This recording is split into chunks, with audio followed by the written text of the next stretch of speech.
Idol, paano maging macho? I love rice. Paano lumaki katawan? So, consistency lamang. Calorie deficit para mag-lose ng weight, burn ng fat, pwede walking, running, kung ano yung pasok sa lifestyle mo, yung gagawin mo. And then workout ka lang 2 times to 4 times a week or kahit once a week, ganyan, para sumikip yung muscles. The more muscles you have, the more calories you burn. And at the same time, para walang loose skin tsaka stretch marks. How to be you, idol?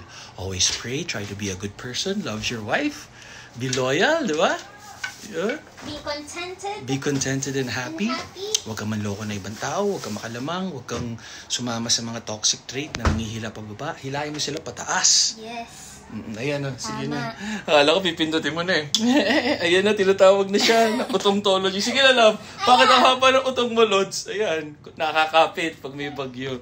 So, do what works for you. Tama kayo, mali ako not your doctor. Kung di pa kayo ready mag-seryoso, mag-asawa, mag-girlfriend, huwag muna. Enjoy life, diba?